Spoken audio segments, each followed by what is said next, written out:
They told us the dead don't walk. But in no man's land, they don't rest either. The ground there, it remembers. It hungers. And I crossed it alone. I shouldn't have. I came back with mud in my boots and someone else's shadow. The uniform still fits, but the soul inside isn't mine anymore. There's a place on the map we were told never to cross, not because of enemy fire, but because of something older than bullets and bombs. The Germans didn't patrol it. We didn't guard it. They called it no man's land. But I know better now. It belongs to something. We were stationed in a crater-ridden stretch outside Hurtgen Forest. Cold. Mud-choked. Every night, the fog came down like a shroud, and something in it whispered. They say war makes men see ghosts.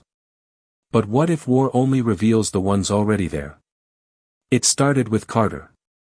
One night, he wandered past the trench perimeter during a mortar lull. Just to pee, we thought. He never came back. We found his rifle the next morning, clean. Propped neatly against a burnt-out tree. Dog tags melted into the bark. No blood. No tracks. Just the faint scent of sulfur. Command said mines.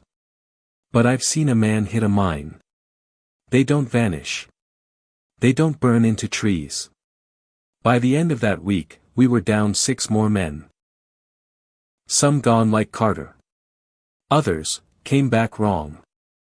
Like Private Ellis. He returned after 3 days, without his helmet, boots shredded. Didn't speak. Eyes like broken glass. He sat by the latrine and hummed "I'll be seeing you," until his teeth bled. Then shot himself with a jammed pistol. I still don't know how he made it fire. They pulled me for a recon patrol. Just me. Said I was sharp-eyed. No backup. No radio. Just a compass that spun in circles the moment I crossed the line. And once I stepped into that gray, half-dead wasteland, time stopped. The sky wasn't sky anymore. Just canvas stretched too tight. I passed a tree that bled ash. A helmet nailed to it like a warning. And I kept walking, because I couldn't stop. Something behind me was breathing. Slow. Heavy. Wet. I turned. No one. But my shadow stayed turned a beat too long. I found the trench. The one from the old maps. German lines abandoned since 41. Collapsed. Swallowed. But there were voices down there. They weren't speaking German. They weren't speaking at all. Just whispering in unison. It sounded like my mother's lullaby. It sounded like the names of the dead. It sounded like me. I crawled down anyway. Because war makes you stupid. It makes you hungry for answers. Or maybe it just makes you easy to lead. At the bottom, I found a field hospital tent, canvas torn but standing. Inside were corpses. Hundreds. Uniforms from every side. Even one from 1916. British. Face still twisted in a grin. They weren't rotting. Just waiting. Their eyes flicked to me in unison.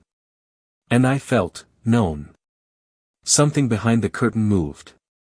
Something heavy. Something wet. I pulled the curtain aside. Nothing. But the dirt below had footprints. Bare. Too many toes. I ran. The trench twisted. Bent back on itself. Every corner was the same. Bloodless bodies with sewn mouths.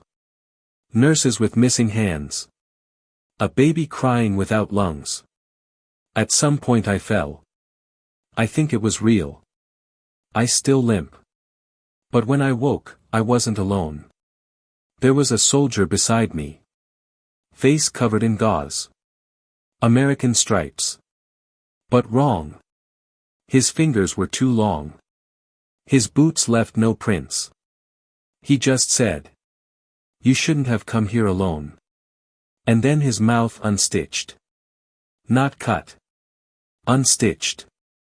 Like someone had sewn it shut with sinew and regret.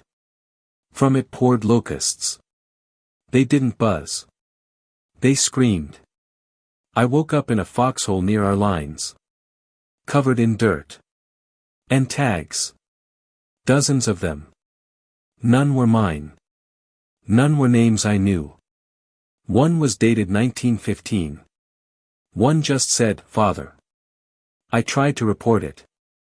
They sent me home. Discharged. Unfit.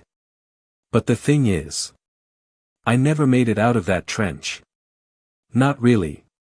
Because when I sleep, I'm still there. And sometimes, I wake with mud under my fingernails. Sometimes, I hear Carter humming behind the closet door. Sometimes, I see Ellis in the mirror. Only he doesn't blink when I do. And when I walk past the cemetery near my apartment, the shadows salute. Subscribe for more.